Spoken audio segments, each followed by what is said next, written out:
What's up everybody, and welcome to the Bunaberry Coffee Roasters YouTube channel. Today we're going to be doing our first episode of our Coffee 101 series where we're comparing whole bean coffee versus pre-ground coffee.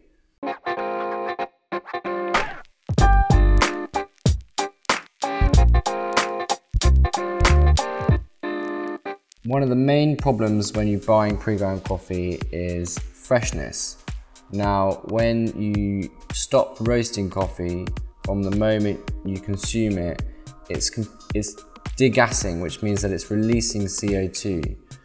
And depending on the different roast levels, the CO2 releases at a different rate. Now, when you grind that coffee, you're suddenly exposing the grounds to oxygen and you're letting it degas at a much faster rate. And what this means is that it goes very flat and very dull, and it loses all of its acidity and nice flavors that you would find in a really fresh coffee.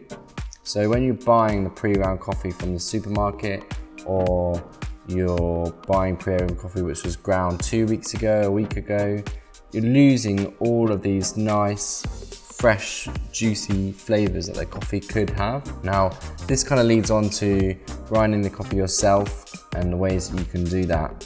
But first, let's talk about also the other thing with pre-ground coffee. The other thing with pre-ground coffee is that it's ground to one specific grind size, and that grind size doesn't take into account what method you're using to brew it, what sort of times you're looking to get, and what sort of flavors that you want to get out of that coffee.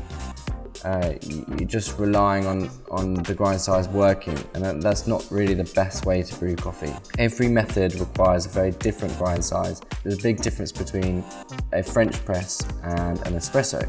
You can't use the same grind size for a French press as you can espresso. They're very, very different. So why is whole bean better? What whole bean allows you to do is allows you to grind it yourself at home. It allows you to grind it much closer to the time you're going to be brewing that coffee, hopefully within a minute of brewing that coffee.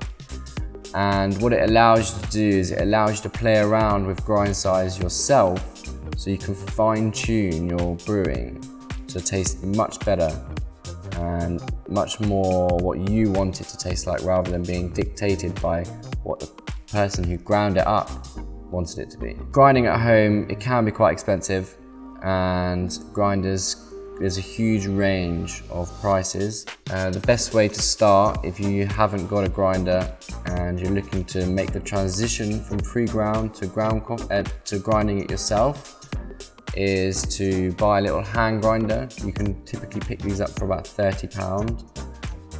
We'll leave all the links in the description below for 5 different price points. It ranges from £30 for a hand grinder, or if you want to invest a little bit more, which we recommend you doing, then you should get a one for around £100. It's around a good point to go for. We'll also leave the link in the description. There is a difference between the different price points. Obviously, the main difference is grind consistency. You want your grounds to extract at the same rate, and if you have a big particle and a small particle, then those two particles are going to extract at different rates, which is going to cause different flavors to come through and a less clear cup and clear flavors. Now, the more expensive the grinder is, the more consistent those grinds are going to be.